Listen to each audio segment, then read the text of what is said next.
Hello, our lovely Girl Awakening listeners. Welcome to 2023. I'm Jo Hendy from the Sacred Sister Project. I'm Amanda Parker of Mayala Organics. Come with us as we journey into this week's Awakening episode. I talk to a spirit. She comes in my dreams. She teaches me lessons. Good morning, Amanda. Good morning, Jo.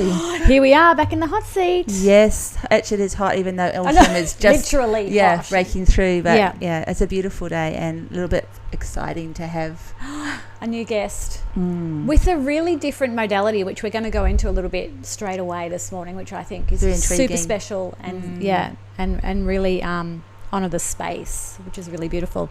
So Elle specialises in New Age NeuroSelf Care, a combination of modalities that holistically addresses various cognitive issues. Working predominantly with women and young adults seeking more from life, Elle has led the way as one of the world's first trained and certified havening technique practitioners. Drum roll. She has worked with many influential leaders in Australia. Elle is a writer, a speaker, an advocate for mental health, bringing awareness to trauma education and trauma release. Elle believes the biggest thing affecting the happiness of humanity is that we have forgotten we are enough. Well, that's so beautiful. Elle supports those willing to change this belief through one-on-one sessions, retreats, workshops, and impact made through the Enlighten Co. Company Ella, last week. Co-founded in 2019. So welcome, Elle. So lovely to have you with us today. Thank you so much for having me. I'm so excited to be here. Yay! Already feeling a deeply powerful presence in here in our space. Yeah, no, most definitely. And we're going to actually hand it straight over to Elle because she's going to share. Yeah, well, as we were just kind of, we've all arrived, the three of us, and it's quite warm, and it's a busy morning, and life throws us different things. So I thought, as a good way to anchor in, to show a little bit about what it is that I do, and I am a leading practitioner of havening, but I also am very multifaceted. So there's many other things, but I thought just to anchor us in, to just relax, because sometimes podcasts can take that little bit of flow to get into it. So what we're going to do is just a bit of very standard havening, and you could join us if you're listening and you're in a safe place where you won't be disturbed. But within the havening techniques, there's so many different ways that we use it, but as a form of just anchoring in, kind of coming back to that, I'm here, there's nowhere else I need to be right now. I can forget the to-do list. I can just be present. What I'm going to invite us to do is just take a moment just to be with what's there. And so as we close down our eyes, I'm going to guide you through the whole thing, and just be with what's been presenting. Maybe there's been a thought that's been on your mind. Maybe there's something that we're just thinking about, a conversation that we've recently had, or just a heaviness inside our body. And as we just acknowledge what is there for us, just for 5 more seconds. Now this is where the fun begins. I invite you to bring your hands up to the center of your forehead, your third eye section, and just stroking down the sides of your eyes and down your cheeks. And we'll just keep that on repeat, like 1 stroke per second. And this is what we call havening of the face. And as you're stroking your face now, just inside your mind, just say the alphabet. And I'm going to say it, but say it within your mind. A, B, C, D, E, F, G, H, I, J, K, L, M, N, O, P, Q, R, S, T, U, V, W, X, Y, and Z.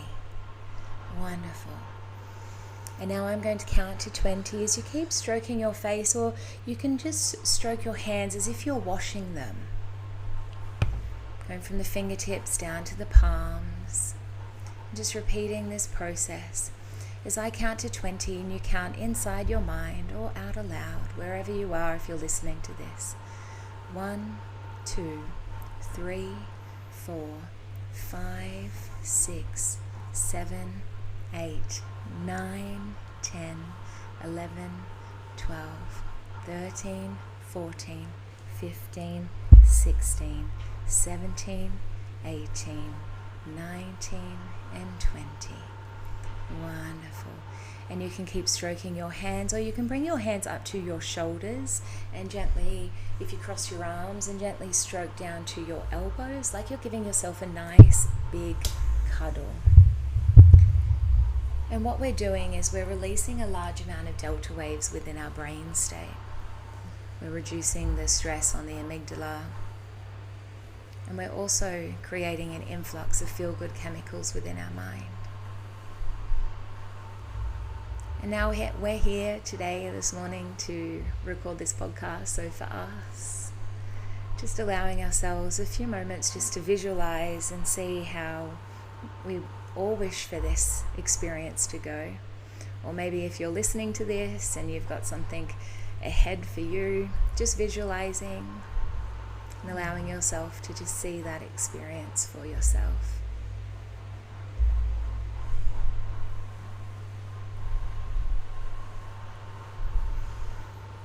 Feeling anchored, feeling calm, feeling relaxed, and come back into the room whenever you're ready. Oh, that was so beautiful. And I have to share something because it's just spinning me out just doing that. This morning while I was at home and I was just doing my things that we do at home, Yep. I was walking down the stairs and all of a sudden, for some reason, I started holding my hands together like this. Mm-hmm. And it was like I was talking to another person. Yeah. And I was saying, oh, you know, come on, let's go and do this. And I was holding it, but I was feeling each hand as if the other hand was a little girl, the little me. And I started going, oh, and like started getting quite emotional. I was like, oh, this is bizarre. Mm-hmm.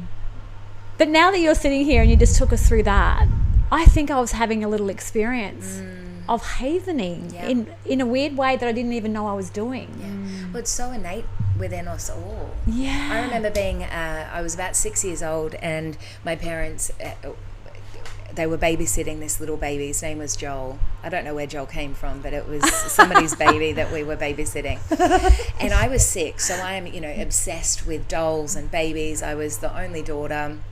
And so my mum sat me on the couch and she put the baby in my arms and she said, if you just stroke across his forehead and his eye, he'll fall asleep. I had no idea what I was doing then, but I was creating a safe haven for this baby to know it's loved, it's seen, it's heard, its needs are being met. Wow. And, my parents then went on to have another baby because of this one. We all just love Joel so much. Joel, I still don't know who you are, but thank you. My son's name is Joel. So He's with my mum at the moment. Yeah. And, this is the thing. It's so innate within us. Human touch and connection is it's so required and needed. Yeah. So, I was just thinking about, absolutely. I remember when my kids were babies, I used to do that down their forehead.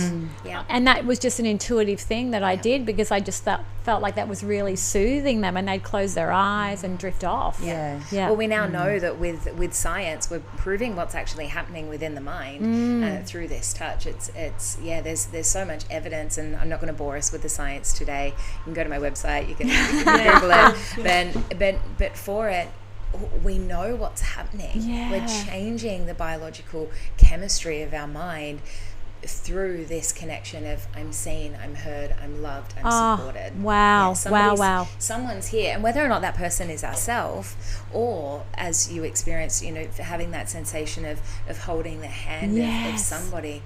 Someone's there. Yeah. Someone's there. And the face is quite interesting. So beautiful. Because we're never alone, and we can haven down the face. And if you do this now with me. Oh, that was so beautiful. It was very calming. But so we're stroking, for those listening, like the left is stroking the left, the right is stroking the right side of the face. But if you cross your hands over and keep your eyes closed, it then feels like somebody else is doing it. That's true. That's so wild. Because we have the left and right side of the brain. Yeah, the different hemispheres. Quite a different feeling. Completely different feeling. We also say it's, we call it a havening facelift, because after, I can sit with Joe's keeping on going. I'm feeling that. Like, that's quite a But deep... how much lighter do we all... Yeah, I personally so even much. feel lighter. You get that, like, pre-anxious interview vibes. Yeah, you know absolutely. what questions are coming, and so it's just... yeah. Thank you. Yeah, that was taking those so few beautiful. minutes, those couple of minutes just to... okay, I'm good. Yeah. We can go now. Yeah. You could actually feel your movements, my movements, were getting slower and more intentional. Yes, yeah, it was lovely. That was so beautiful. So beautiful. What a unique way to start off our day. Well, kind of appropriate. Yeah, absolutely. Isn't it? Like, so yeah.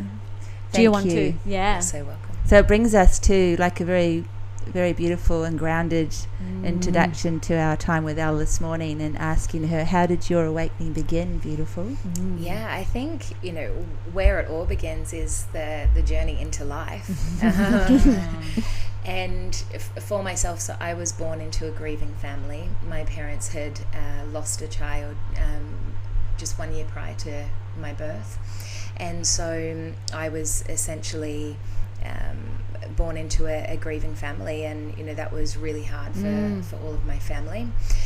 And when that happened, I'd had a brother. He was essentially born and passed away the following day, and then 3 months later my mum fell pregnant with me. So there was a lot of worry, there was a lot of concern, not just from my mother and being in the womb of a grieving mother, but the family, the local community. I grew up in a very small town, and so where everybody knows everybody's business. And so in the very late 80s as well, stillbirth wasn't something that was spoken about, and he wasn't a stillbirth, to correct myself there, he was born. And so we didn't have the medical system and all of the things that took place. So knowing that I was born into this family, part of me just felt like I never belonged. Yeah. That it wasn't meant to be me, that that Josh should have been here, and that I shouldn't have survived. So I spent a lot of my years trying to make people know and realize that I was important. Yeah. And I would try and find that validation through so many different things. And I was born on the 31st of July 1989. Josh was born on the 6th of August 88. So I would kind of have my birthday, and then a few days later it would be, Josh would be this age, or yes. I wonder what he would be like, and it was such a beautiful way to connect with him. We all did, but for myself it really added to that unworthiness, to that not good enough, to that it wasn't meant to be me. And that led to just so many different life experiences that had happened. But I think a big turning point was through all of the depression that I had as a teenager, and the misunderstanding, and just trying to escape from my reality. My parents separated when I was 11, and I went on to just kind of delve myself straight into work. I was working from as young as I was legally allowed to, and working as much as they would let me work as well, because I just didn't want to be at home. You're just escaping. I was just completely escaping, completely distracting. And then as soon as I could, I think a month and a half after turning 18, I left my hometown, Batemans Bay, and I moved to the Gold Coast with my best mate. Sounds familiar. Which is a gorgeous place to leave. And it is a beautiful place. It is. And I did. I lived on the Gold Coast. I lived in Townsville. I lived in Canberra. I then moved to Melbourne. And during this, when I was 19, I actually lost my best mate to suicide. Wow. And so that was a really hard time. That was, especially, it was 2013, and 2003. My years are all mixed up. How old am I getting? Timelines can be blurry. Yes. But and so powerful ones. It was this really hard time for myself to move through that, and again it just added to the unworthiness, and I'm not a good enough friend, and I should have seen this, and I should have done more. Wow. And I could have done more, and just so much self-blame. Yes. And so much love to be so tied into their passing though as well, isn't it? And I did. I moved all across Australia until I couldn't really live in any other states, and so I ran overseas. I ran been everywhere, man. Yeah, and the saying goes. I booked a world trip, and I was off. Wow. How old were you now? I was 23 at the time. Yep. And I was in Hawaii, and I was swimming, and me and my other best mate, we had taken off together, and I was swimming at Waimea Bay in Hawaii, amazing. if you know of it, and this huge set rolled in. Oh no! That's what I know of it, is it has a lot of big sets. Big sets, yeah. And I'm not a surfer, and I'm not really a great swimmer. I grew up on the beach, I can swim. And, I think as Aussies, we kind of have this mentality of like, she'd be right. Yeah, exactly. I'm an Aussie, I can swim. Let's go out back. Yeah, and so we did. We went out this side and snuck around the back. And when we got out there, this older gentleman was like, girls, do you have flippers on? And we were like, no. And he's like, you need to swim out. You need to swim out far. Oh, and wow. we were quite worried because our passport and all of that, we're like 5 days into our international trip. So we're like carrying our passport with us everywhere. And so everything's on the shore, and my best mate is a very good swimmer. And so she was like, we're going ashore. Yeah. And I was like, panic. Full panic. Yeah. And so Evelyn is kind of making her way to the shore, and I'm getting just caught in the whitewash. Oh no! And I'm nervous for you because I'm not good in the water either. Yeah. And we're not talking like burly heads, big waves. We're talking like 23 I'm in fear right now just listening to you. Seriously. And they're crashing onto the shore. So I'm caught in this washing machine. I'm coming up for a gasp of air, and I'm straight back under the water. And in that, it gets so scary to the point that I think this is it. Oh, wow. And for myself, I'm under the water and I'm praying. Oh, wow. I'm saying, if there is a reason, just get me through this. My brother Josh, my grandfather, my best mate Denny, just help me out. And I had an opportunity. I was kind of in my mind, in my process. I'm praying for my mom. I'm just like, I'm sorry for being such a pain in the ass. I'm sorry for all the shit I put you through. Having your laugh. And I do. I get to the pearly gates, and I'm there, and I'm met, and I have this opportunity to kind of go into the next phase and to walk through that light. And as that's happening, I just get this deep knowing and remembering that it was meant to be me. That up until this point, I'd been trying to live my life and prove that I existed for a reason, but I didn't know why. And it was really that turning point where God was like, it is meant to be you. You matter. And in that moment, my hand was pulled from the water, and I was on the shore. Oh wow! Far so out. rescued fully. My God! Yeah, brought out of the waters. Brought out of the waters. Quite literally. Yeah. And if I'm not going to say that was it. It actually got a lot harder from that point. I think when you realize, when you have this I don't matter, it's easy to live in that and be the victim. And I very much was. And then you kind of have this awakening of it's meant to be me, and I matter, and my life matters.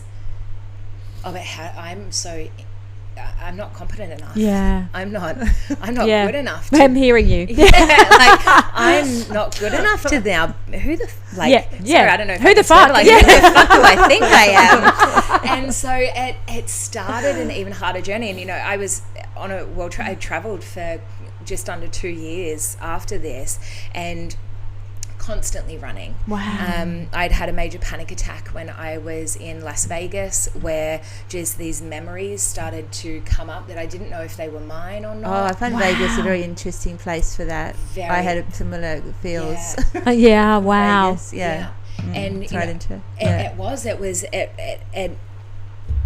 it consumed me from that point for the next 3.5 years, where I just really didn't know my left from right. Was it mine? Wasn't it mine? Did this happen? Did this not happen? Am I crazy? I'm not crazy. And, when you can't get your thoughts straight, I developed very complex PTSD, and which I now understand. I didn't know then when I was going through this. It is so complex. It is so complex. But, I was waking up every morning with anxiety. I was running to the bathroom, wanting to be sick. I was, dating people, and I ended up in an extremely narcissistic relationship. And just all of these things just kept compiling on top of each other. And, at this point I wasn't living like, oh yeah, I had this awakening when I was in the water. God told me I was good enough and that I matter and that my life has purpose. I just was a complete mess. Can I just ask something just right there, because so much to unpack. We knew it was going to be about. Yes. So after the experience, everything that you're talking about, the negative stuff that you're talking about that happened, was that new? Do you know what I mean? Like, was it because you had that experience and something opened? Yeah. Did all this negativity flood in because of that experience, or do you think that was the path that was just unraveling? I think it was the path that was unraveling. I think, now hindsight, wonderful thing of going, all of that was happening for me. Yes. Yeah. All of that was happening for me. And I wouldn't change a thing now. Yeah. I wouldn't change a thing, because I now have a tool that I can change the way that I look at things. I can change the way. I can't change the past, but I can change how I feel about the past. Absolutely. So, for an example, the swimming in the ocean, I couldn't swim in the ocean for 4 years. Oh, yeah. I can imagine. And then with the tool of havening techniques, and, there's a bit more in between this story, but I'd moved to the Gold Coast eventually. And I moved to Burleigh Heads between 1st and 2nd Avenue, and I'm like 80 metres from the beach. Yes. And I'm like, if I'm going to live here, like, I got to get over this. Yeah. It is 36 degrees. It's my first summer living back on the Gold Coast. Like, I have got to do something. And so I sat on the beach and I took myself through an event havening experience of being in the water. And I stood up, and ever since that day I've been fine swimming in the ocean. Wow. Amazing. So, that was something that had completely stopped me from enjoying something that, I do love. I love the ocean. Yeah. So. And because in contrast, like what you're explaining about the Waimea Bay, a lot of people after that experience would go into ego, and it would be a story that they would share and tell from an ego point of view. No issue with that, but just human nature goes that way, where it becomes glorified or a part of the identity and things like that. So to sink into the journey of the experience, and then also what I'm getting, like traveling around the world as well, is kind of like that nomad gypsy, not grounded, but at the same, and you're open, you're like an open being after that experience, and you're out in the world, which is a big expanse of space. Yeah. I also couch surfed when I travelled. So this is like before Airbnb. So I was staying with local like-minded people. Yeah. It was one of the best ways to travel, in my personal opinion. Back then, like now, I would be in Airbnbs. But my Airbnbs are even greater than hotels. Yes. You get to be a local personal experience, and so just so open to so many different personalities. And as you said, you're out in the world, and you're so susceptible to energies and to frequencies and to people, and it gives this new perspective, but at the same time, who am I? Who am I? When you're traveling every 3 to 5 to 7 days, and you're going and you're meeting new people. Hi, I'm Elle. Oh, and this is me. How, and I'd get it caught in my head. How do I want to present? How do I want to feel? Who am I? Yeah. And then after that, I decided to come back to Australia. My brother was having the first grandchild. And so I came back to Oz, and then the real questions come. You know, the real, okay, wow. And, you know, I had changed so much, but those that knew me, I was still the same. Yeah. Yeah, that's a hard one, isn't it? Because you know that you've made a shift. Yeah. But you have to go back into that environment where people actually have you in a box and they want you to stay and I'm that way. still in that box. Yeah. But when you come back and you've been away for such a long time as well, you think you're so changed, or you feel you're so changed, as you said. But yet people, and you come back and, everything's the same. I go down the street, this is the same, you know. Yeah. So for you, it's the opposite. Like you're both experiencing opposite, or same but opposite experiences. Yeah. Nothing was the same for me. Yeah. But I was trying to put myself in that box too. Right, because change is scary. What if I'm now rejected? What if I think I'm too good? And this pattern and these beliefs carried me for a really long time until I'd learned the art of like self-acceptance and acceptance of where I was at, and had tools and modalities and community and people that just got it. And that was really lonely. No, absolutely. Was really lonely. Because the energy that you've been in, the negative parts of that wants to keep you there, you know, and sometimes that can outweigh the newness that's available. It's like, no, Elle, come back here and get back in this box because this fits you and it suits you, and you know you'll be comfortable here. And that is, I think, the biggest thing that stops us from changing. And you know, now I know as well, being so neuroscience based too, our amygdala doesn't want change. No. Our mind does not want change. And what is familiar is known and it's safe. So when we're seeking change, it's, even though there's a part of us, there's a conscious part of us that goes, this change is for the better. Yeah. Yes. There's a part that goes, we're not changing because what if? And we get so caught up in pleasing others. And so the change may not please them. And that's real. That's a really hard, that's a very human aspect of us, you know. Well, we don't want to be rejected. No. Because if we're rejected, you know, if we're cavemen, if we go back, our neurology has not changed. No. Ever. It's crazy to think. I think about the education system. When you say that, I go straight, and I think about like the education system. No, I'm putting it out there, but it's so outdated. You know, we're putting these children that are so evolved into an environment that goes back hundreds of years, and ignores a lot of things that are educational. Yeah. Because also coming back to you traveling, like with change, like a lot of the reason why we travel is because we want new experiences, to meet new people, to have daily change, be in different environments and different cultures, and experience a lot of change. So that part of you that drove you into like moving from state to state and moving internationally and experiencing all that, knew what it was doing, but then also they've got this other layer of expansion happening in a very deeply intimate way that's I didn't want to be vulnerable. Still. If I'm still, something could happen. Oh yeah. Far out. If I'm still, you know, I was diagnosed with depression when I was 15, and I was given medication, and I did one round of it, and I remember sitting in the doctor's chair and him drawing. I can still see the picture, and he drew a diaphragm of, you know, this is a normal brain, and these are the chemicals that a normal brain has. But your brain... You even sound like a doctor. Yeah. And, you know... Hang on, I'll give you my glasses. A guy in a white jacket. But your brain is not releasing these chemicals. And I just remember sitting there going, well... Why not? Why not? Like, why not? And how have you have gone, well... what's your diet like? What's your social life like? Who are you spending time around? What's family life like? You know, there's... How do you sleep? How do you... what's your sleep like? What's your diet like? What are your friends like? None of that matters though, Elle. And so that really, from the age of 15, I was like, well, I got to figure something else out. You know, and that's really what sent me on the journey. And I know that havening found me. I know that. So at this point, I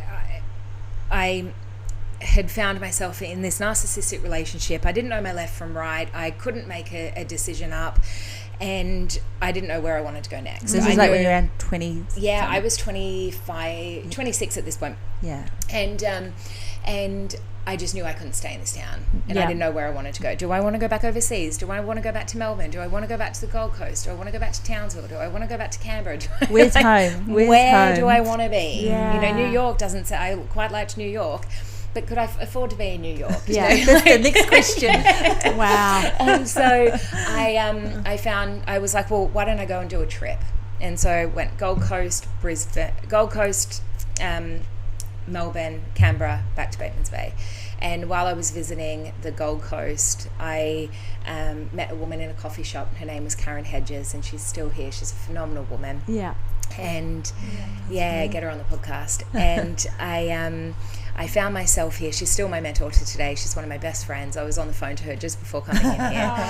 And I met her in a coffee shop, and she had just been in the UK and started doing this thing called havening. And I was like, I don't care what it is. I've tried everything. And I had been, you know, even whilst I was in this relationship, you know, I was awakening constantly. Yeah. You know, my whole life. You know, I grew up with my mum would pull tarot cards, and her friends would come around, and I would remember sitting out the front of her being in a psychic meeting, and you know, with a meeting with a psychic, I should say, and you know, I knew that there was something out there. You know, my parents would take me outside and say, the brightest star in the sky is your brother, and he's watching over you at all times. And so I'd had this connection to spirituality, and had this connection to something greater. And so I'd gone and tried many different modalities and tried lots of different things to help myself. And some of these things made it worse. Yeah. Maybe they made it worse because I was meant to go to where I was. Maybe it made it worse because of the practitioners. Maybe I didn't feel safe. There can be so many different things. There's not a reason why it didn't work. And I'm glad they didn't work. Yeah. Because I'm very good at what I now get to do. Yes. So I met a woman in a coffee shop, and she took me through. I met a woman in a coffee shop. That's going to be the name, yeah. And she took me on this journey of havening, you know, the following day after we'd met. She'd sent me all the links to the science, and I just remember being like, oh, you know, it's good for these people. You know, I'd watched a woman, she'd had a miscarriage, and she just couldn't get over it. You know, it had been I think 15 years. Oh wow. This is really back in my memory now. But this video of this woman that for 15 years had held on to this pain and the shame of losing this baby. And you know, I watched her in this session just come good. Wow. And I was like, no, that's good for her, but like I've tried everything, and I'm broken, I need fixing, and you know, it's going to take a lot more than stroking my arms. And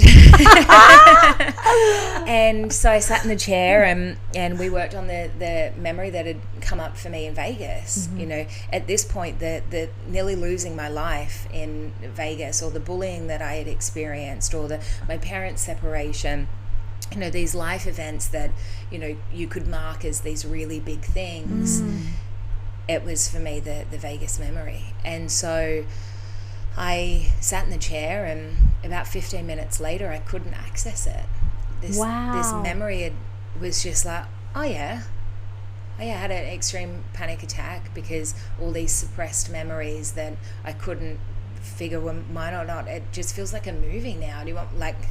And I was really like, like looking under the chair almost, like looking for them, looking for it. Like, where's the pain? Where's the shame? Where's this confusion? And so, you know, the session ended up, that was like 15 minutes, but we ended up going for about 2 hours and worked through a lot of my deep-seated not enoughness, unworthiness. And I left the session just floating. And you know, I was visiting the Gold Coast, so naturally I went and sat on Burleigh Hill. And I was sitting there, and I was like, well, what she did wasn't too hard. And I'd had a memory with the partner I was at the time, where he had said something to me that, you know, if it essentially, we were at a restaurant, and I was like, what are we doing? You know, what's the next step? And he said to me, well, if it wasn't you here, it would be somebody else. Ouch. Oh, yeah. You're dispensable. Like you're just like I'd be here anyway. Yeah. And so I just stewed and stewed and stewed on this.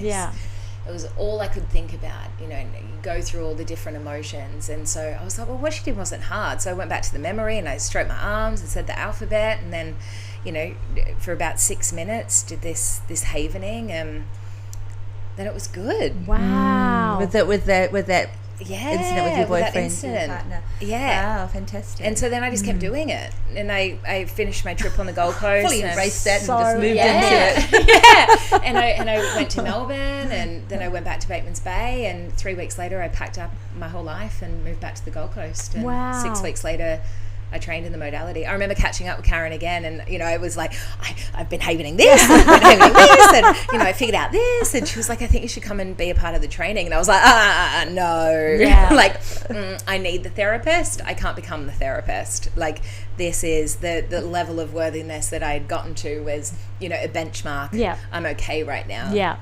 Not I could go and now help people. But No power. Don't take the power. yeah, but she healing. got me in that room. She's an incredible woman, as I said, and yeah, supported me through all of my Wow. training, and yeah, I became certified a year later. You know, the shortest certification is 6 months, and I took about a year and a half. I mean, the shortest is about 6 weeks, and I took about a year and a half. Yeah. Because it was my own personal Yes. Yeah. journey that I had yeah. to go through. Deeply respecting the process and Yeah. what was relevant to you, how Yeah. you travelled through that. That's it. And it was. And so I became certified, and yeah, started my own business, and, you know, on the side of working for other people. And yeah, it was incredible. It was hard. It was being my own client for a long time, and, you know, working very deeply with a lot. I had to do 40 case studies. I think I did 160. Wow. And Yes, people just to be feeling a lot sure. better. yeah, just, you know, I now don't have a niche. Yeah. I can work with everybody and anybody. Yeah. Because of that, because Beautiful. I took the time. And, you know, I still do a lot of pro bono work, and I work with all different walks of life, from, you know, those that are Grammy nominees to ARIA award winners, to celebrities, to everyday mums, to children, to teenagers are like my favorite. They're so incredible. But yeah, I can now work with everybody, and I love it. And yeah, so it was a real kind of turning my pain and my shame into my purpose. Oh, wow. And then, yeah, about a year later, I started the Enlighten Co. Or maybe it was 2 years. 2019, Ella and I started the Enlighten Co. It's so beautiful. There's something I just want to bring up around this for the listeners as well that you've mentioned, is the subtlety around shifts in energy work, because people have this idea that they have to actually almost like go through the trenches, and it's going to be hard, and they have to pull this and pull that, and, you know, blah blah, and it's going to be this way and this way, and then when you come out you're going to be all enlightened. Yeah. It's not like that. You No, know, it's like it can be really subtle. Yeah. And it's a beautiful, very subtle energy shift, and you may not feel it until you're in a situation where you have to handle something, and you handle it differently, and you go, oh my goodness, I've just handled that the way I've always wanted to handle it, and that's because I shifted that long ago. Yeah. So yeah, just for the listeners, you know, I think we want these major big shifts, but it happens so subtly, especially there's a lot of energetic work, you know, around, and that's where the gifts are in that shifting of the energy. And it Yes, is for me, you know, these memories that had suppressed, that kind of came up at Vegas, it all just felt like a big mush, and none of it made sense. And so it didn't even make sense for me to go and talk to a therapist, you know, a traditional therapy and talk therapy. What am I even going to talk about? Yeah. Because it doesn't make sense. And so what I loved about the havening was Karen was kind of like, so, you know, why are we here? And, you know, because I was a case study for her, and I just said when I was, and I burst into tears. Yeah. And I was like sweating. It was all going on for me. Yeah. I'm yet to have a client with a reaction like I had. And it just all came up. But all I said was when I was. Yeah. That was all she knew. Wow. And it was able to clear. So I work with clients now very with content free. Yeah. with just go there in your mind. If you can go there in your mind, or you can feel it in your body, just be there now. And I'm talking all walks of life where people have had, I've had people that have come in that were kidnapped, that were molested, that had been in car accidents, that haven't been able to drive for 8 years because of it. And so for them, there is an element of I don't want to talk about this. I don't want to rehash it and relive it time and time again. And so it is. I recently broke my toe, and I slipped. I was getting out of a waterfall and I slipped down, and it was the most beautiful representation of my growth, because I was again with my best mate that I traveled the world with, and I slipped back and I fell, and I was under the water, and I kind of came up and I took some deep breaths, and I kept my feet under the water because I just knew something had happened. But I was like, I need to get good. I need to make sure that I'm good. So I took some deep breaths to regulate myself until I was good to deal with whatever I was about to see. And I lifted both my feet up out of the water, and my pinky toe was stuck out like a thumb. Oh God, the pinky toe is so painful. That's so painful. And I was like, oh, well, that's an ouchie. This isn't great. And so I was like, okay, well, like, what are we going to do? And so we happened to have been there. I was crashing a second date, by the way.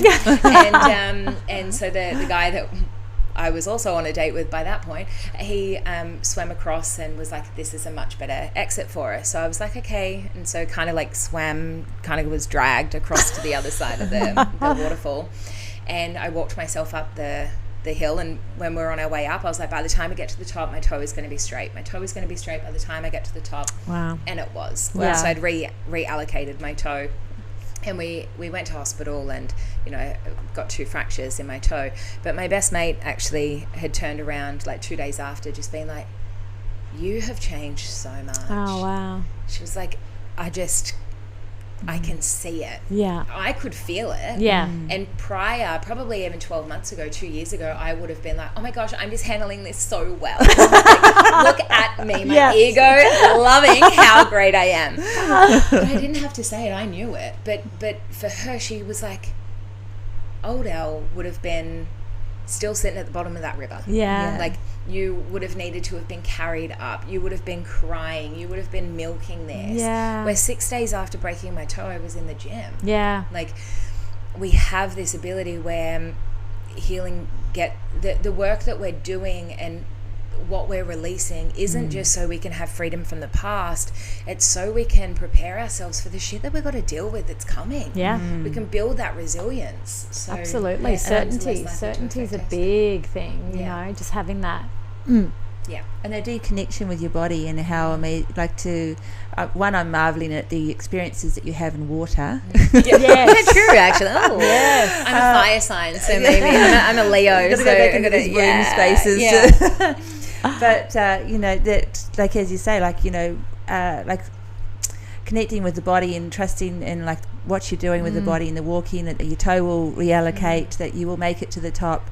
It's the kind of thing that gets people through prison, being a prisoner in the war camps, and or deep cancer healing journeys, or those kind of things. Those deep, that's the belief, and tapping into your body and going, hey, let's do this together. And the body goes, okay, I've got you, you've got me, we're trusting, and it happens. And to just keep breathing. But you've also, don't forget, been taken to the end once before. Yeah. That memory, that's something that can't be taken away from you. It's like, I've been to the end, I've seen the light, and I have purpose now to be here. Well, it took me a long time. I remember even after the experience, we had left the beach and we went back to where we were staying, and I couldn't speak for 2 days. Yeah. Oh, it would have been. Couldn't get a word out of me. And I was just deeply processing, because it's also it's called shock. and for myself, my best mate, she's naturally a lot more resilient than I am, and so for her, she was quite fine. She was swimming literally the next day, and so for me, I was not okay. Yeah. And because my mind was so vulnerable, and understandably too. Yeah. And so for it, myself going through that, I had to reallocate all of my thoughts. And I didn't know until probably like 6 years ago the impact of that near-death experience. Yeah. It wasn't something that, you know, I laid in the hotel bed and was like, oh, I just met God. Yeah. And God told me that I mattered. Yeah. Like, it came much later, where it was this revealing, once I'd moved through the anxiety and the pain and the shame and the hurt and the self-pity and the anger towards others, and that I was like, that's what that experience was. Yeah, wow. Yeah, so it's interesting because I suppose the awakening didn't happen in the moment. Yeah. But it was the pivotal moment that reminded me, oh my gosh, I'm so loved. Yeah. And I'm so provided for. And it's until I'm walking up the hill trying to reallocate my toe that I'm like, God, you are just so great. Yeah. Like, wow. Like, I'm just so unconditionally loved. Yeah. That I get to feel this. To heal. Yeah. It's funny, I think I may have spoken about this on Ella's podcast around, you know, Matthias De Stefano, who is a guy that I follow on YouTube, talks about taking ourselves to the point of almost breaking or dying to crack open our brain, to open up that area of remembrance. And I'm thinking, that's exactly what happened to you, to remember that you are worthy, you know, and that opened up an area. It didn't necessarily heal parts of you, but it was enough for you to go, I am worthy, I am needed, you know, to then for all those other things to come out. Yeah. You just needed that one thing there. Yeah. You know, it's so interesting. There's parts of us that we need to have major things happen to us to open up those areas that are hidden, that we don't see. Yeah.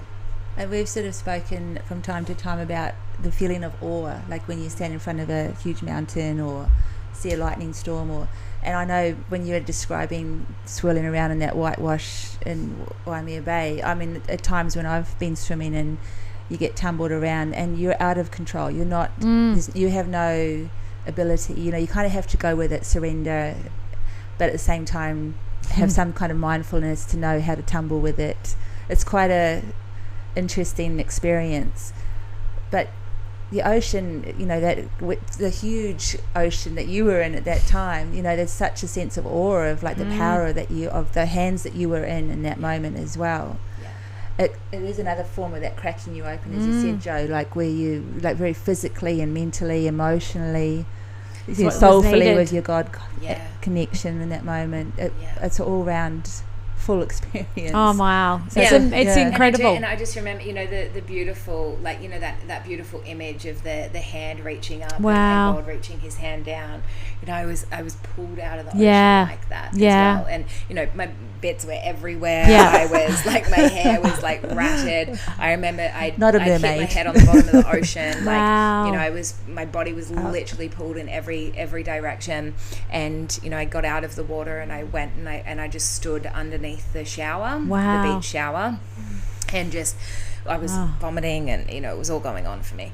It wasn't pretty. It's real though. Well, you nearly died. Up until this point, it probably looked glamorous, like I was pulled from the ocean, like Blake Lively did in the shark attack. I don't know how she did it.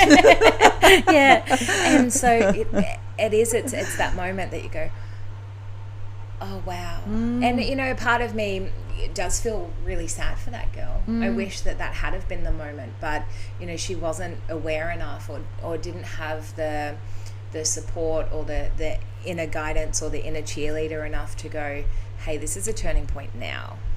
But it was. That's what I mean. It was. Yes. But understand what you're saying. Absolutely was. There was still just a lot more pain that she was then able to go through. Yeah. But what doesn't kill you makes you stronger. Oh, absolutely. Absolutely. Yes. What a story. What an amazing story. So beautiful. I look at the questions and they just feel like really insignificant. I was kind of just looking at those before and thinking, it's like where do we go? Well, I mean, you've talked about, you know, all the things that happened after that moment, and then so on when you travelled. 26. Yeah, and we're still quite young. Yeah. So the next question is, when did you notice a shift in your thoughts about the world? So we've looked at, you know, your turning points and the things internally that are happening to you, But did you notice when this was unraveling, did you notice anything out here also unraveling? Like, were you becoming more conscious of the things around you? Yeah, most certainly. And I think, again, I always had a little bit of that awareness. I'd always been in managerial roles. I'd always been in leadership roles. I'm a natural leader in that sense. So I always knew how to read a room and could always see. I just couldn't make sense of it. Yeah. Yeah. So your intuition was at play, and you just was unaware that it was that. Yeah. Yeah. And perhaps from the aspect of being able to apply it into your work, it all worked. But if you took it out of that context, it didn't really work. Yeah. Yeah. So I think one of the biggest things for me was surrounding myself with people that could see me for my potential. My mentor Karen has had one of the biggest impacts on me because she always sees me as that beautiful sparkly diamond. Yeah. And we work so closely together, and a lot of our insights are so similar, but I see everybody on this planet as like a beautiful shiny diamond, but diamonds are found in the rough, right? There's dirt on them, and some of us just have a bit more dirt than others. And so for myself, I think it was when I started to see myself how others were seeing me, I could then see myself through their eyes. And that's when the world started to change. Look brighter. Yeah. Things became brighter. Life became brighter. And, but it had to be through those experiences. Absolutely. And even like when Ella and I had ran our first retreat, July 2019, my best mate that I traveled the world with, who I broke my toe with, it had all these experiences with, she's one of 9 kids, and I'd said to her, we were headed down to Berry. That's right. Which is near Bateman's Bay. Yeah. And very far away from here on the Gold Coast. And I said, can you come and do the food for us? And she was like, yeah, sure, no worries. She's, quite a good cook. And, I had so much imposter syndrome of feeling like I wasn't good enough to even, be presenting this retreat in front of her. She'd send me through all of my pain and my shame, and it was like, and I remember I think it was one of the last evenings, I was like, I've been feeling really like, you're probably thinking, who do I think I am? Wow. And she just looked at me and she said, Elle, you're more you than you've ever been right now. She said, this is who you are. This is who you've always been.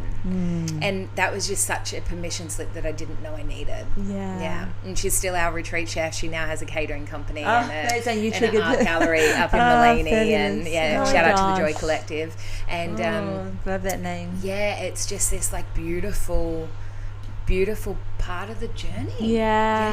And you only need one person to see you. I just love that she's seen you from traveling. It's not a normal person you travel the world with. It's a friend that's up for all the, we met when we were 12 in high school. No way. Yeah, so been through a lot of different things and seen me through it all. Yeah. So, you don't find that, which is really sad, but you don't find that friendship very often, where they just see you and they accept you, and it's like they've got your back no matter what. It's really, really beautiful. And put their hands up for different experiences. Let's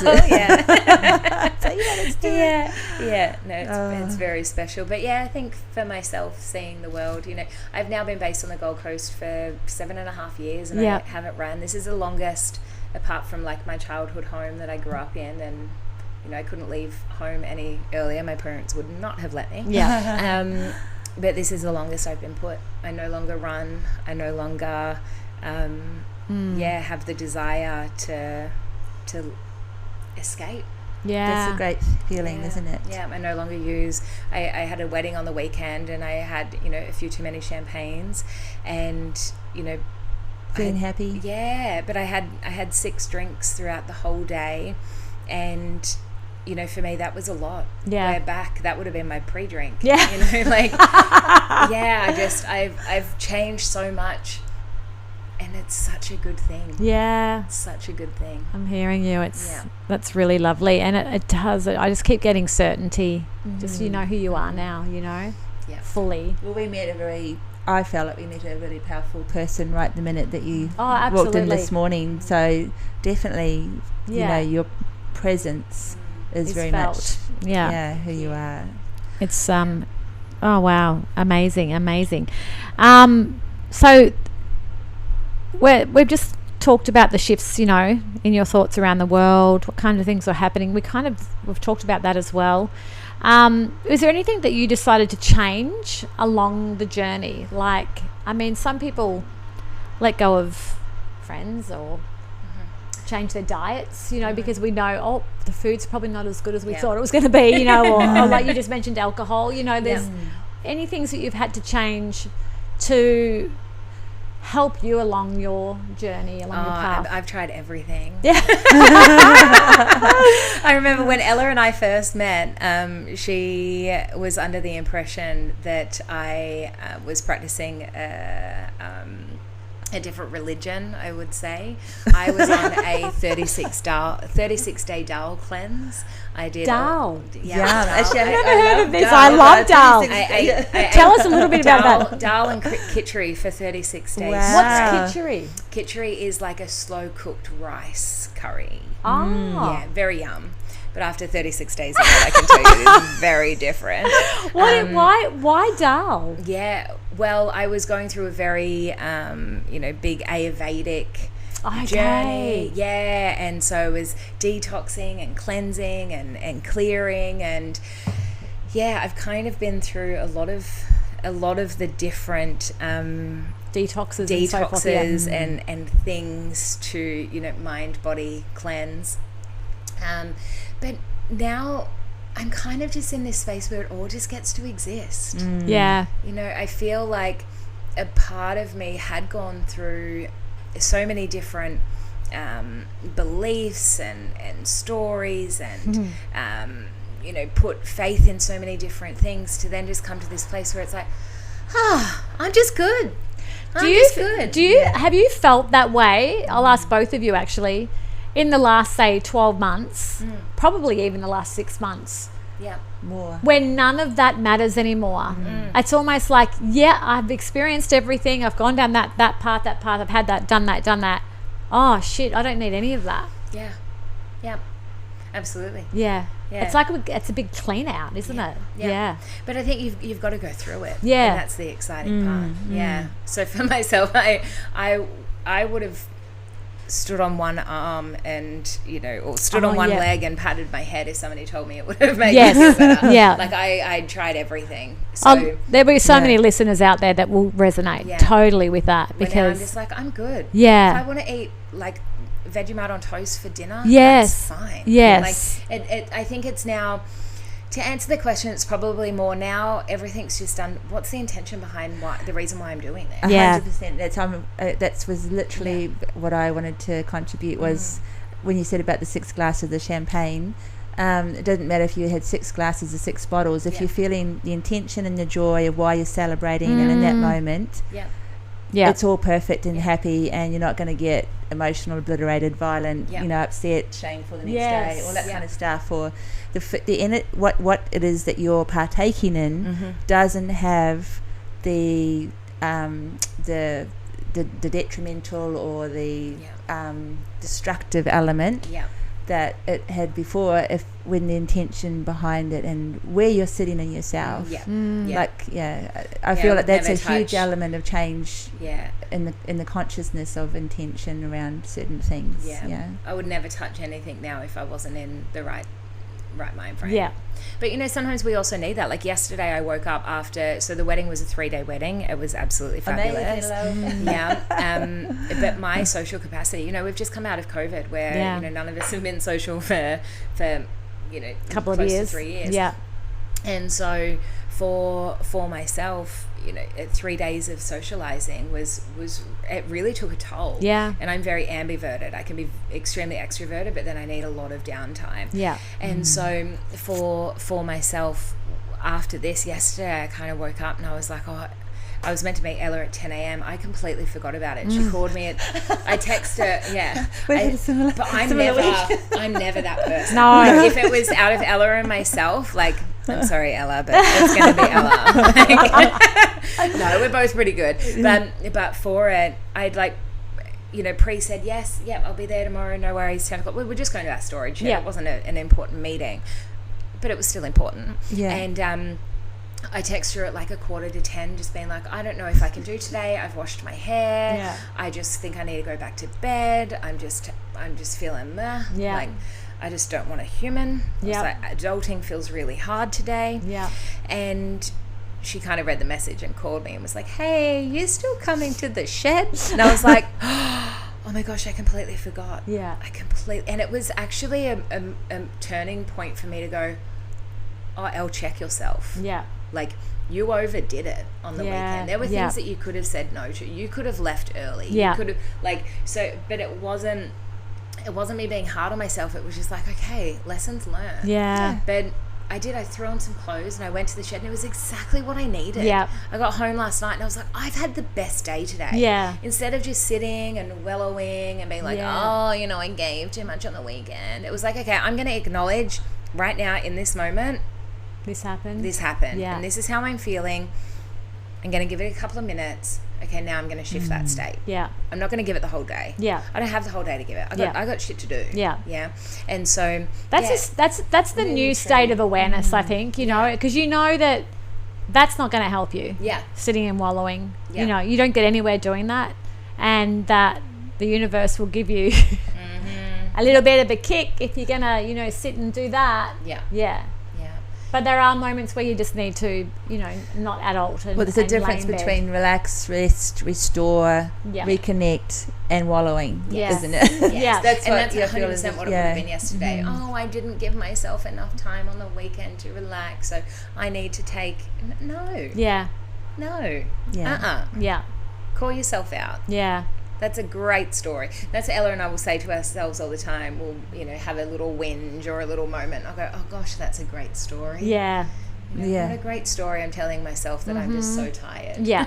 Yes. Let's write that down, then rip it up. Yeah. An excuse to not sort of like step into something that's going to be fun or something that's going to be rewarding or just a little bit like uplifting. Absolutely. And turn the wheel to the next step of what's waiting for you. Instead of like, oh, the wheel's it's turned and gone past. Yeah, because wallowing tends to let opportunities go past. It does. We can get caught in it. It's like a deep dark. It's like a Waimea Bay wave. Slightly. I'm just wondering if, like, with the people that you couch surf with, do you keep in touch with any of those people? Heaps of them. Yeah, because that's a big collective of people. And it's been over 10 years now. But some really good friends. Yeah, it's so cool. Yeah, it really was such a phenomenal way to see the world. I remember being in Los Angeles, and our couch surfing host Dean, he took us to the botanical gardens. Like, who goes to LA and goes to the botanical gardens? I didn't even know they had one. Seriously.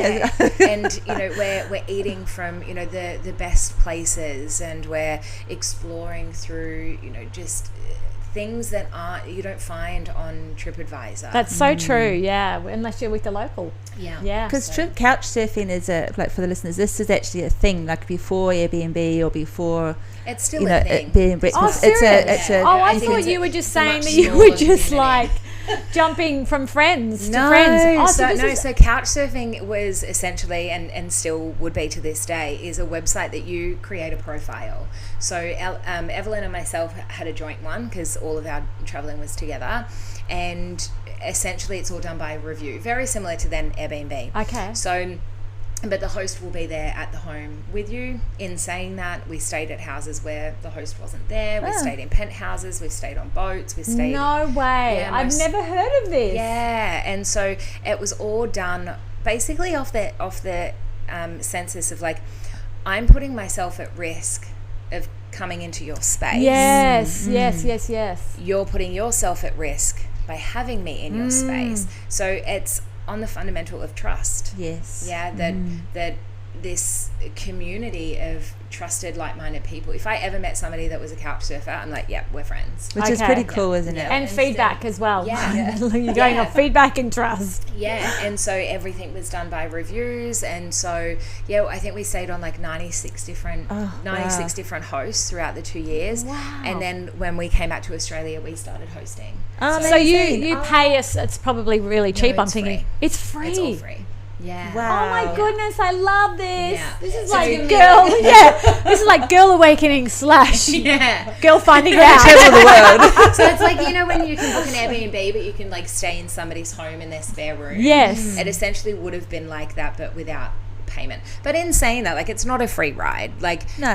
Dean, who I mentioned, took us to the Botanical Gardens. We pay for his entry. Or we were taken to, the Moulin Rouge. We paid for their entry. Or, they were at, our Some French mindful connection, mindful awareness around each other's you show so up epic. with food, or you cook for them. Yes. Or it's this very like personalized kind of experience. So in some ways it is a bit more energy because you're doing these things, and you wouldn't have to, like, it's just who I am. Which is so beautiful. That's what I think is so beautiful. I can't believe I never heard of this before. Yeah. But it's like old school. Yeah. Traveling and and meeting friends, people and looking community. after and caring and Global nurturing village. people. Yeah. And It's a global village. Yeah. Because then, we were in Australia, and some of my couch surfing friends, they've got friends over here, and so Wow. they come over here and we catch up. I remember we were Evelyn and I, when we first got back to Australia, we were running a restaurant, and these three French girls came into the restaurant. We said, where are you from? We'd just come back from traveling. They said, we're from France, and we've been couch surfing, but we couldn't find a couch. And we were like, what? And so I'm like, we're mid-shift, and I'm like, I'm just going to drive home and let the girls in, and then come back to work and finish my shift. That's obviously tidier than I had chronic OCD at the time, so everything was in its place. Wow. And part of my mental condition was very obsessive compulsive about a lot of things. So we were good on that front. Awesome. Plus we just moved in. I don't know how much Wow. furniture we actually even had.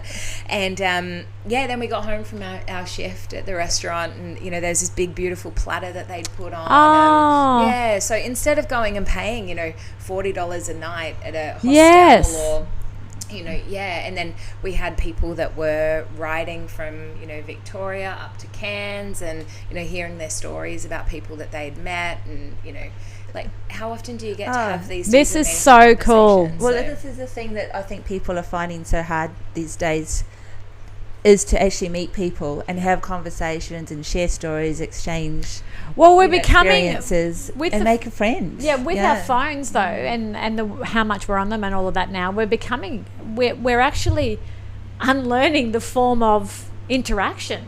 We're getting so afraid of actually, and that the whole not good enough is amping itself up so much because of that. It's all the weird. filters. Filters. I personally don't use filters on Instagram, but I've been seeing some of them. I've recently joined TikTok. I've seen I them. have no idea really what I'm doing. It's hard to actually post something on TikTok without a filter. They kind of like impose all this stuff on you. And it's a lot. Yeah. It is a lot. And one of my biggest motivations is I've got an 8-year-old niece, and she is basically one of my biggest inspirations to make the world a better place. Because it will be unknown if I'll have children of my own. But for her, I just think there's work to be done. Yeah. And so trying to lead by example, to love myself, be enough the way that I am, tell other people, so they can be reminded. Myself needing to see myself was through the eyes of others. So if I can help other people to see themselves by showing them how I see them, absolutely. That's the area I work in. I work with young girls, so it's I'm hearing you, and it's so needed. Brilliant. They're so aware. But there's also another aspect where they live on their phones, and they're looking for that self-acceptance through something that's not. It's the dopamine and the serotonin that comes with it's Instagram or any social platform is like the pokies. It's the music, it's the sounds, it's the ding of the notification, it's the message, it's the reconfirmation of absolutely I'm enough. And people are going through a hard time. They're already going through a hard time. We don't need to make it worse for them, So I'm not separated from anything that's real, which kind of leads us into like our next question, which is, what have you had to or decided to give up, like people or things? You were just talking about OCD before. Is that still with you? Well, it's quite funny because Karen, again, my beautiful mentor, especially when I was still very much going through it in the early stages, she was like, you can keep some of that. That's okay. It's handy. It's handy. You're in control of it. But no, they're saying that like cleanliness is close to godliness as well. Like if everything's in place, then nothing bad can happen, and that's really where my isn't that a funny saying? Now you've just said that, I've just really listened to that saying. Yeah. And so it is. It can still. I still quite need things in order. It's not as bad as what it once was. I remember once being in the kitchen cooking and who I was cooking with, the guy at the time, he was mixing a pasta sauce or something, and every time he'd put it down, he'd put it down, I'd wash it and I'd put it back, and I did it about 7 times. And when I went to pick it up on the 8th time, he grabbed my hand and was like, "Oh, stop washing the spoon." And I remember just being like, "Oh yeah, that's not normal. That's not right." It's a very, I'll say unconscious, but I don't mean it as unconscious. It's just it happens without even thinking about it, doesn't it? Yeah. Well, it's trying to prevent any pain. So if I can stay in control of this, if something does happen, well, I've done and taken all of the actionable steps to prevent it. I'm hearing you. That's a very I'm kind of becoming a lot more aware around that. I live in a big house with a lot of people, and I like to be really clean, but not everybody likes to be as clean as me. And I've had to really just be like, it's okay, Joe, it's okay, I can't control everyone or everything. I just have to accept it, and it's okay.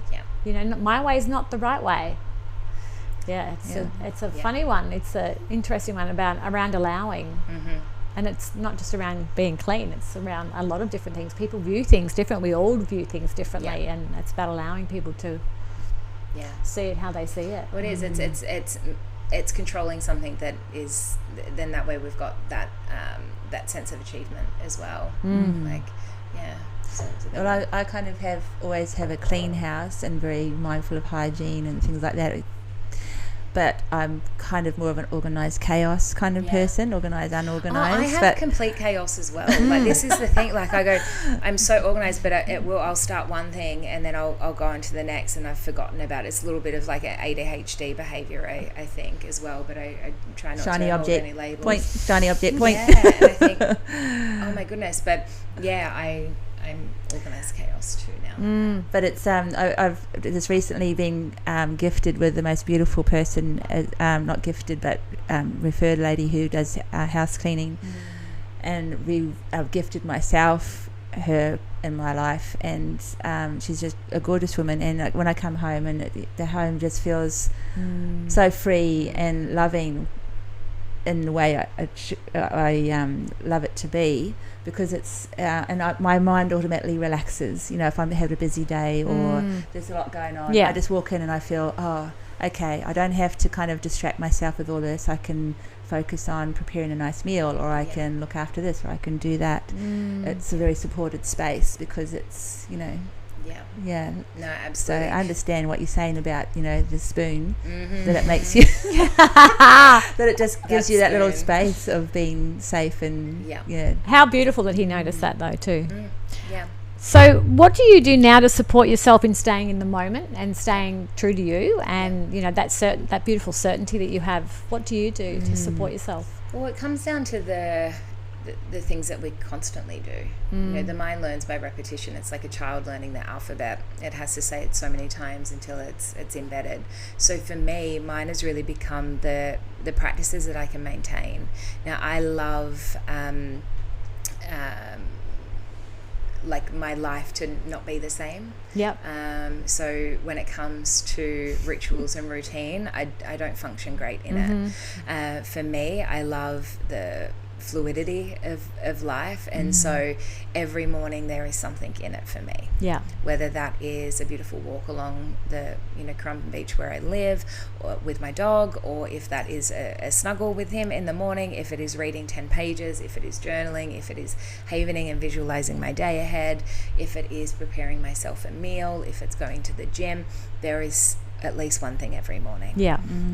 That is a strong non-negotiable for me, but it looks different every single day. Yeah. And then throughout the day there's different things. I have to always remind myself just to breathe, to slow down, to take a moment. I try to communicate with one person every day, so whether that's a family member, a friend, just somebody where I can have a sense of connection outside of my work and my clients. Yeah.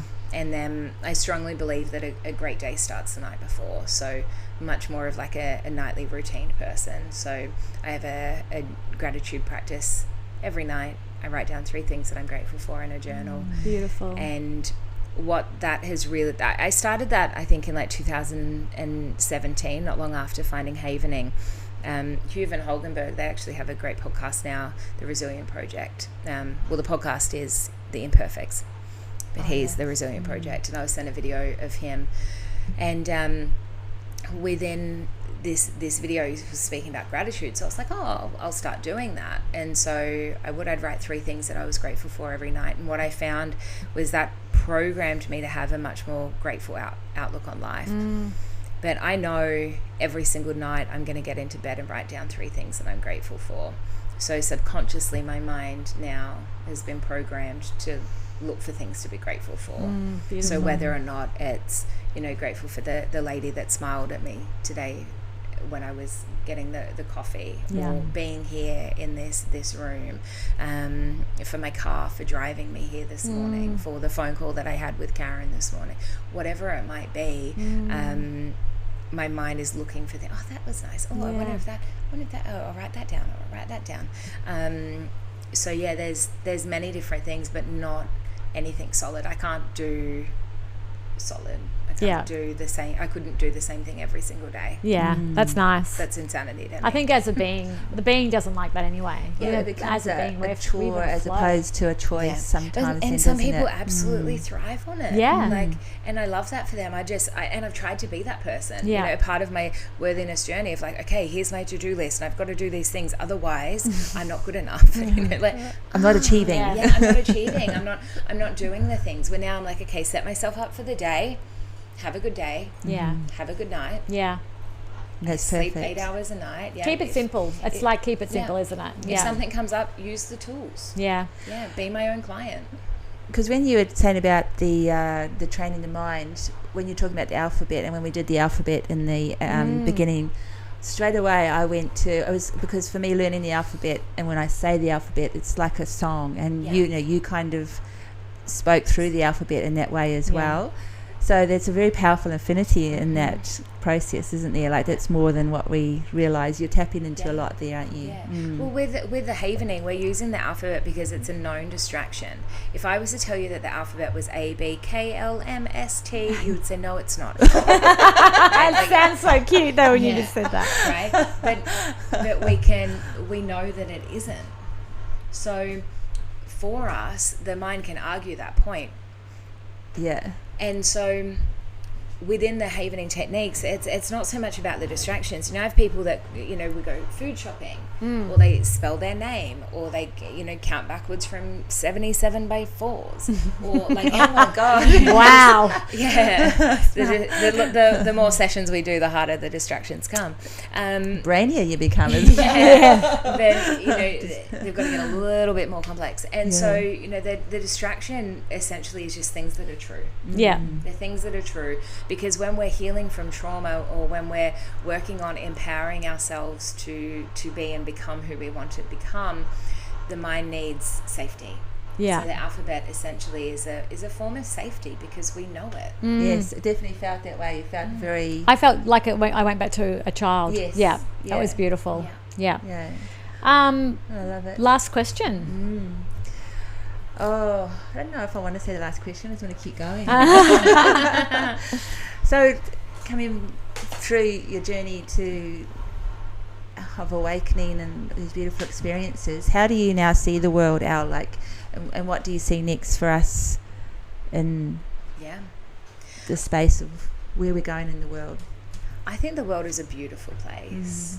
I think, even through everything that we've been through with the global pandemic and the pulling apart of people, I think that the world is just filled with so much love.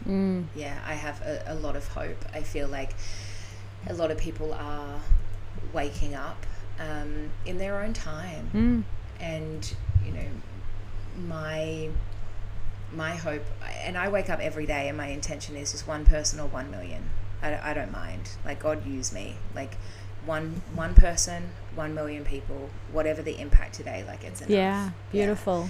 And so, within that, I think if we could all just have a little bit more self-compassion and compassion for others, and less empathy, I think we have become very empathetic, that it's to our own detriment. That's really powerful. Empathy. I have a good friend that kind of gave me this analogy, Nicola Ayres, and she said that empathy is, you walk up to a well and you see that somebody's in the well and you say, oh my goodness, you're in the well, let me get down there so you don't have to be in the well by yourself.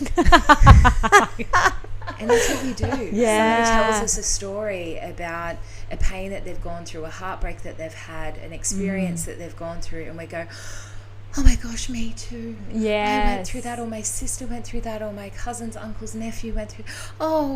And then there's two people crying. And usually the person that was in the well first then has to comfort the person that got in the well with them to go, oh no, look, it's not that bad. Come on, actually, you would have helped me better if you'd stayed up there.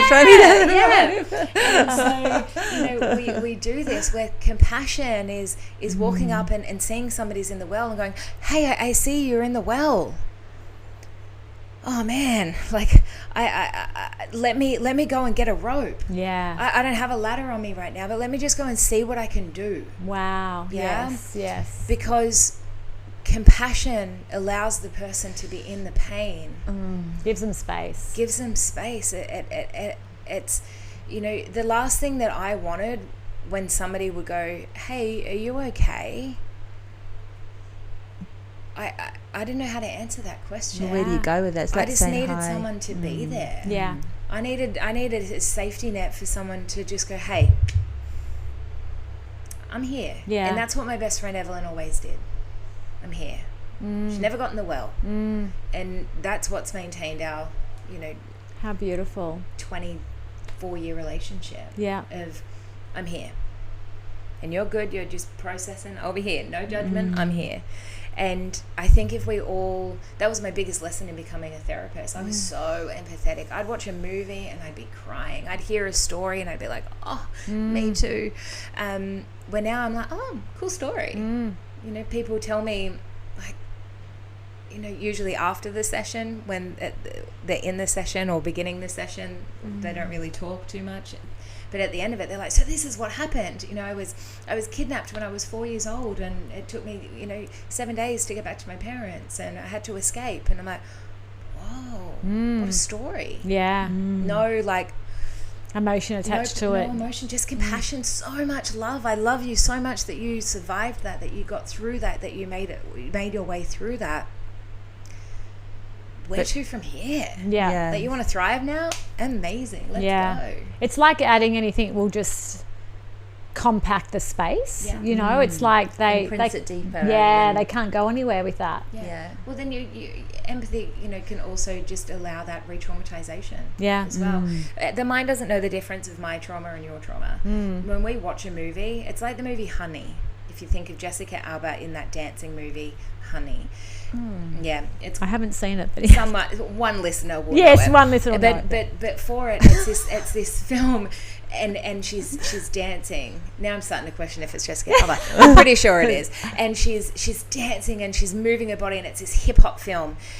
Every time I watch that film, I watched it a lot as a young teen, I will walk down the street and I start dancing. Yeah. It makes me feel so good. It's How like beautiful. when we watch Sex in the City, and before we know it, we're like, you got sass. sass, and I'm feeling myself, right? Like, who am I today? Am I Samantha? Am I Carrie? I wear something different. Yeah, like I'm going to wear 2 different shoes and 2 different colours. And so, where's the big bow in my hair? And we do this because of mirror neurons. The mind is watching, saying it doesn't know the difference. And so for us, I think if we can just start to be more in our own process, more in our own compassion for self and for others, the world truly will be a better place. But it's already great as it is. If we look for the flaws, we'll find them. If we look for how great it is, we'll find more of that. So I think just keep, my goal is just keep, 1 person or 1 million every day. 1 person or 1 million. That's pretty epic, isn't it? Because that takes you out of that thing of having to rescue everybody, isn't it? When as soon as you feel good. I tell people, I say, I'm here. This is what I do. If you want it, come and get it. If you want this level of freedom, if you want to explore what's possible for you, sure. But I can't make you do it. Yeah. I can't save you. Yeah. No one could save me. No. I tried to let people save me. Relationships, within work environments, within alcohol, within, business and corporate. I worked in corporate for a long time. It was up to me. I had to make that decision. So beautiful. And even when I was seeking help, they still couldn't save me. Yeah. It still was up to me. It's totally up to you. Yeah. You have to have the intention. And it's kind of, it's like an astrology point of view, is like Saturn moving from Aquarius into Pisces. Pisces is one of those signs where it can be a lot about being lost in your emotions and, lost out in the ocean and no sign of shore.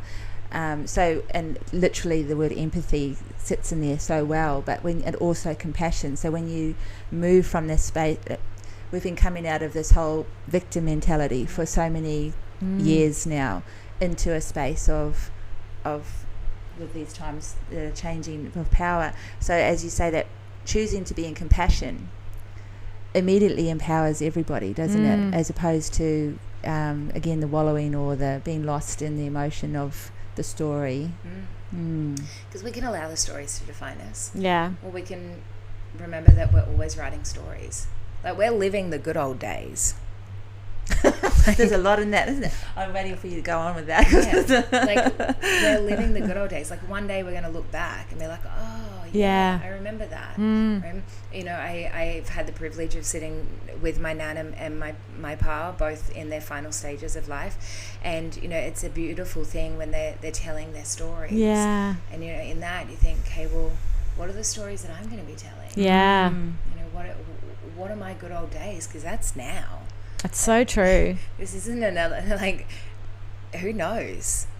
It could all end very quickly. And having that experience for myself, you don't even need a near-death experience to realize that it can happen very quickly. Yeah. And it does. There's millions of, not millions, but there's hundreds of thousands of people probably born every day, and there's hundreds of thousands of people that are passing. Yeah. Right? Life is precious, but doesn't mean that we have to be. Oh, yeah. It's a great place to end. Oh my God, that was so powerful, so beautiful. Wow. I'm going to actually put everything at the bottom of the podcast. All of Elle's details.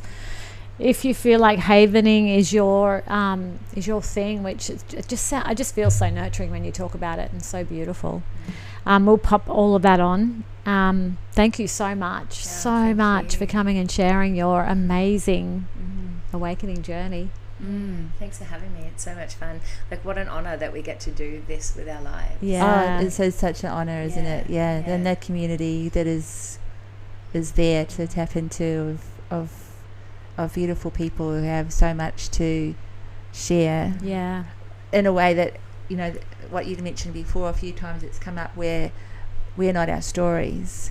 we have these experiences, we have so much that is the gift of what we've experienced through. But it's back there, as you said, the good old days. The past is present for so many of us. And Dr. Ronald Rudin, the creator of havening techniques, he's a Harvard-trained medical doctor, and he has a book called When the Past is Always Present. And I think for us, that's the foundation of where havening comes from. Yeah, wow. Havening originally was the amygdala depotentiation modality that was then moved into havening, because we're creating a safe haven. And if the past is present for you, like there's so much hope. I have free videos on YouTube, TikTok, Instagram. Oh yay! I'll pop them all at the bottom. There's a 10-minute havening session with me. Perfect. That you can grab. Yay! And we're also going to offer as a separate little video what Elle shared with us at the beginning, the havening technique, so that you can tap into that anytime as well. Yeah. But definitely, those resources as a free access is amazing. Say the ABC a few times. Yes, I love it. I love it. Thank you, Elle. Thank you, Amanda. Much joy. Thanks, Jo. Yeah. Thank you for listening. And remember, all links to our guest are in the notes. Leave us some comment here or message us on Instagram how our guest today connected with you, or perhaps something you wish to share. A special thank you to the blissful Ksenia Luki for our theme song. Jo and I will be with you next week. Bye. Ciao. She teaches me lessons, and boy does she sing. Her voice sways like a hummingbird, flies like a shooting star. She whispers, you were never born, so you will never